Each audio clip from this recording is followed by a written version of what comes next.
Nous sommes actuellement à la salle Othello pour un atelier sur la consommation d'énergie au sein des entreprises. Donc, je suis avec Florian Cabreux, qui est chargé du projet d'énergie au sein de l'association Horace. Est-ce que vous pouvez nous donner quelques astuces pour réduire sa consommation d'énergie au sein des entreprises? Alors tout d'abord, dans les entreprises, ce qu'il faut savoir, c'est que les consommations sont la plupart du temps assez complexes et il faut d'abord commencer par savoir qui consomme quoi un petit peu dans l'entreprise. Que par exemple, dans une entreprise qui va être plus industrielle, on va avoir voilà, des consommations qui vont être complexes entre le process, le chauffage, l'éclairage, l'air comprimé, des choses un petit peu compliquées. Et du coup, dans un premier temps, il faut vraiment savoir où partent les consommations de l'entreprise. C'est vraiment une des premières choses à faire pour pouvoir après se dire, bon bah ok, euh, quelles actions je vais pouvoir mettre en place et les prioriser en fonction de ce qui consomme le plus quoi, dans l'entreprise.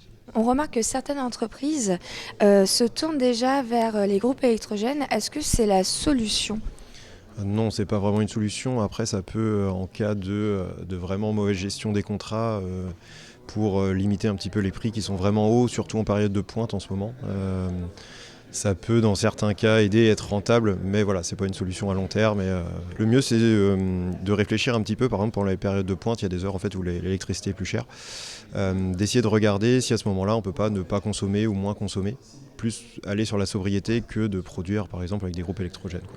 Imaginons par exemple, j'ai une entreprise, voilà, j'ai une agence immobilière et c'est vrai que le coût d'énergie est assez conséquent sur mon chiffre d'affaires. Comment je peux faire pour justement le réduire au mieux?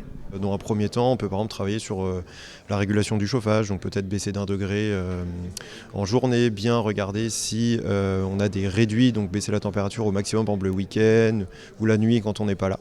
Toutes ces petites choses-là qui peuvent permettre de vraiment faire pas mal d'économies. Après, on peut avoir des choses assez classiques comme essayer d'éteindre les PC au lieu de les laisser en veille, éteindre la lumière, etc. On peut aller sur du 10% d'économie d'énergie, voire un peu plus si vraiment on s'y était jamais penché et qu'on n'avait jamais fait d'effort, quoi.